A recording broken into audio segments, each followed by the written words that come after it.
Hello everyone, and welcome back to Rainbow Reads by Roxy. Today's book is called The Bear and the Bees.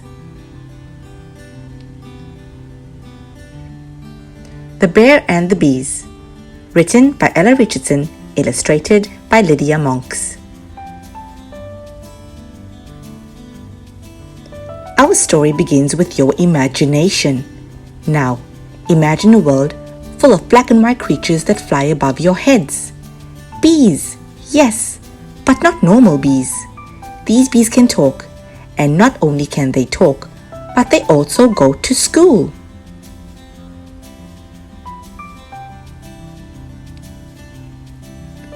Now this world may be unique in itself, but the creatures living in it aren't so unique.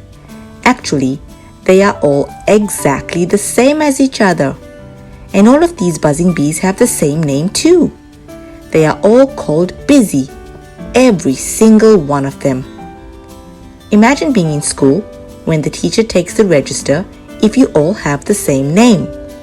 How would you know when it's your name being called out? How confusing would that be? Well, that's what happens to these bees every day.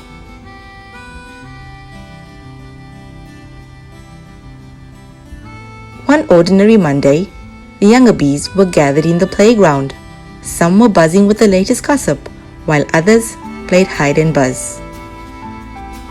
All of a sudden, a big, brown, hairy creature strolled into the playground. It was a bear. The bees buzzed loudly and flew here and there in a panic. "Hey guys," the bear spoke softly. "My name is Gruzzle. Don't be afraid. It's my first day here."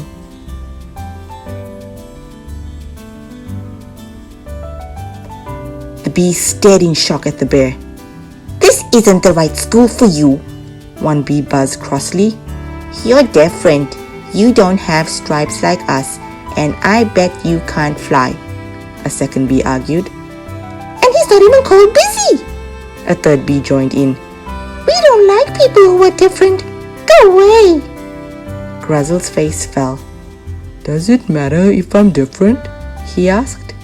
The answer was obviously yes, because the bees flew away into their classrooms, ignoring his question.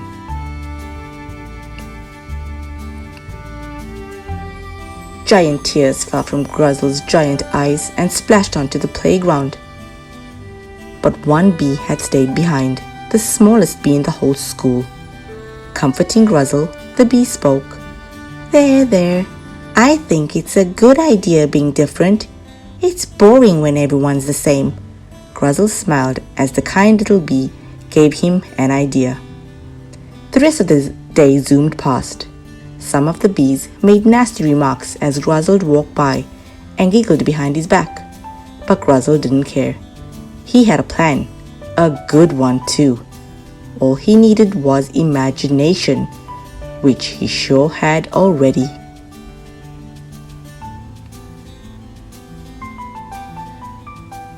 The next day, the bees gathered in the playground as normal, but then Gruzzle strolled in.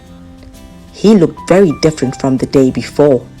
He had yellow and black stripes painted on him, and he had wings tied to his back. The crowd went quiet and glanced at one another. Then one young bee piped up. "You look so stupid," he said. "Bears don't have wings," shouted another bee. "And your stripes look silly." Everyone laughed, but they soon stopped as Gruzzle started chuckling too. "You laughed at me because I'm different," he said. "But when I look the same as you still laugh at me. I am different, and I'm happy being a bear. There's nothing wrong with being different." The bees paused for a moment and thought about what Gruzzle had just said. Then the smallest bee started cheering and shouted, "Hurrah for Gruzzle!" "I'd like to be different," a big bee said. "I'm going to go purple. And I'm going to change my name to Buzzle," another exclaimed. The next morning, the playground was more cheerful than it had ever been. All the bees were brightly colored and were buzzing about, trying to learn the new names they had given themselves. Gruzzle looked around and smiled. He thought to himself that it is okay to be unique. It's okay to be you.